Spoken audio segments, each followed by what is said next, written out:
Abo n'abanyeshuri ba kaminuza y'u Burundi inyuma yo kuba ba mbere mu nkino zo kwinonora imitsi zihuza amakaminuza z'uyu mwaka w'ishuri w'ibihumbi 2025 ushira 2026 n'amanota 1216. Iyo kaminuza ikaba yatwaye ibikombe bibiri harimwo ico kubi ya mbere yatwaranye n'ibahasha hamwe n'igikombe c'abakobwa. Mu kibanza ca kabiri haje kaminuza y'igipolisi ISP yaronse amanota 1043 ironka ibahasha, mu gihe kaminuza y'intwaramiheto mu gisirikare iskamu ariyo yabaye ya gatatu n'amanota 988 nayo nyene ikaba yararonse ibahasha. Mu gusozera izo nkino umushikiranganje w'indero n'ubushakashatsi François Vyarimana yarashimiye leta y'u Burundi yamishigikira inkino zitunganywa n'ubushikiranganje bw'indero n'ubushakashatsi hamwe n'abafasha mu kuzitunganya. Umushikiranganje François Vyarimana akamenyesha ko gutunganya inkino biri mwihangiro ubushikiranganje bwihaye buri mwaka kuko zituma umunonotsi wese yerekana impano yiwe. Agasaba abanonotsi kuguma bitegura kuko ubu Burundi bwitaba amahiganwa mpuzamakungu y'izo nkino zo kwinonora imitsi. Twabonye ko harimwo abanonotsi bakomeye bagize imyanya myiza cyane rwose. Turavye ingene amahiganwa yagenze n'imyanya bagiye barashikako, turabona ko bateye intambwe ishimishije. Mugumize ko rero mugira imyimenyerezo kugira izo mpano mufise mu bononotsi muzobivyaze umusaruro.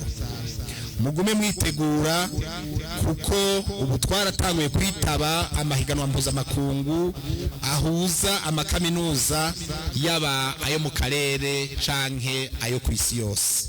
Abarongo ya makaminuza nayo umushikiranganje w'indero n'ubushakashatsi abasaba gushira ingufu mu nkino mu ntumbero yo guteza imbere impano z'ugwaruka. Turahimirije dushimitse amakaminuza yose kwitaba amahiganwa mwenaya. Mushigikire inkino, mushigikire aya mahiganwa yo kwinonora imitsi kuko murazi ko ari isoko ry'iterambere, ugusubiza hamwe tutibagiye n'amagara meza. Mu gihe izo nkino zasozerewe Burundi bwimirije itora ry'umukuru w'igihugu mu mwaka uza w'ibihumbi 2027, umushikiranganje w'indero n'ubushakashatsi François Vyarimana asaba ugwaruka ruri mu makaminuza atandukanye kwirinda abo bakoresha nabi muri ico kiringo bame bafise umutima wo gukunda igihugu. Tugiye kwinjira mu bihe bijanye n'amatora, aho abatari bake bazoza babarondera babaryosha babemerera ibi canke biriya. Murabima amatwi, mwibuke ko muri urumuri rumurikira urundi rwaruka. Muje imbere y'abandi mu kwirinda ibibasamaza bibajana mu bintazi, atakindi bibafasha atari konona ubuzima bwanyu n'ubw'igihugu cabibarutse.